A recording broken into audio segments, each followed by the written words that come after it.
Vocês viram a narrativa que a campanha petista está tentando emplacar? Cada vez que damos um passo adiante para melhorar a vida do povo brasileiro, o sistema joga contra. Pois é, agora o Lula quer pagar de candidato antissistema. É uma ideia tão falsa, mas tão falsa, que o próprio Lula, discursando no exterior, disse o exato oposto poucos dias atrás e reconheceu que hoje é a esquerda que se tornou o sistema. Nós nos tornamos o sistema. Por isso, não surpreende agora que o outro lado se apresente como antissistema. Qual Lula que está falando a verdade? O Lula do sistema, que discursou na Europa, ou o Lula antissistema, que leu o roteiro do marqueteiro no seu pronunciamento à nação brasileira? Você decide. Mas que tal a gente usar as próprias palavras do Lula para entender o que é o sistema e como ele se manifesta nas esferas de poder? O andar de cima, os bilionários, a elite que só pensa em manter privilégios às custas do povo.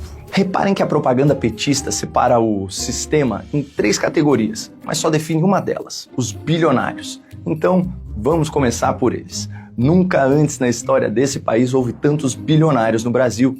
Algumas estimativas dão conta que o número de bilionários saltou 33% só nos 2 primeiros anos do governo Lula, o que por si só já mostra que a gestão do PT é um terreno fértil para os 0,1% mais ricos. Para ficar em um exemplo óbvio de como o governo petista beneficiou o grande capital, é só olhar o lucro recorde das 4 maiores instituições financeiras do país, 101 bilhões de reais em 2025. Ou seja, enquanto mais da metade da população adulta está endividada por causa de inflação, impostos e juros, os bancões estão lucrando como nunca. Não à toa, as famílias acionistas do maior banco privado do país são apoiadoras e doadoras de campanha do Lula, assim como os irmãos bilionários da proteína animal. Um deles chegou a atuar como emissário não oficial do Brasil na crise da Venezuela, lembra?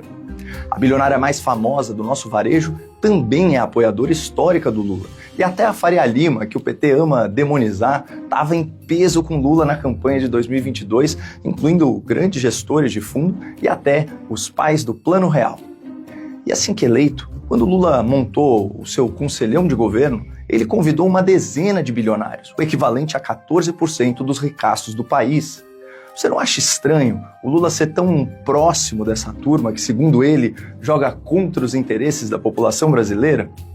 Mas vamos seguir porque, de acordo com a narrativa petista, o sistema não é formado só por bilionários. O sistema também seria composto por gente que está no andar de cima, por elites que mantêm seus privilégios às custas do povo. É impressão minha, ou sem querer, o Lula descreveu a cúpula dos poderes em Brasília. Sim, porque a burocracia do Estado e a classe política não produzem riqueza. Vivem dos impostos pagos pela sociedade, mas usufruem de direitos, benefícios e regalias exclusivos para o topo do funcionalismo público. Aliás, essa é a origem do termo privilégio, uma lei ou uma regra que só vale para uma pessoa ou para um pequeno grupo de pessoas. Coisas como os supersalários, as superaposentadorias, a estabilidade no emprego, a blindagem institucional. E quem você acha que ocupou o andar de cima nesse século, nesse país? Exato, foi o Partido dos Trabalhadores, o grupo político que nos últimos 24 anos governou o Brasil por 17 anos, ou seja, 70% do tempo. Foi o PT que arquitetou a coalizão com o Centrão no Congresso, incluindo os esquemas do Mensalão e do Petrolão, e a aliança com o STF, que primeiro tirou Lula da cadeia, depois anulou suas ações penais e, finalmente, junto com o TSE, desequilibrou as eleições por meio de censura, casuísmo e duplo padrão nas decisões judiciais. Se hoje nós temos a eleição do presidente Lula, isso se deveu a uma decisão do Supremo Tribunal Federal. É preciso reconhecer isso.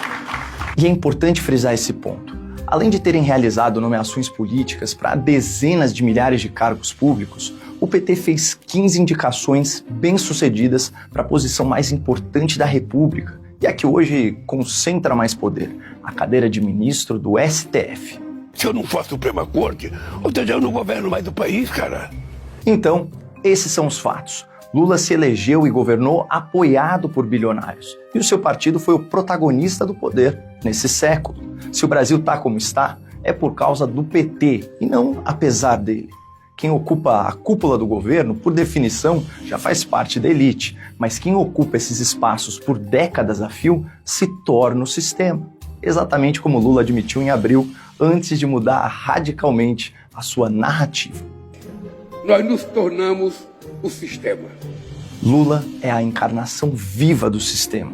Só que, depois de mais de 2 décadas de lulopetismo, chegou o momento em que a criatura irá devorar seu criador, que está impopular, fraco e envelhecido. E por isso mesmo será descartado pelo monstro que ele próprio criou, alimentou e serviu.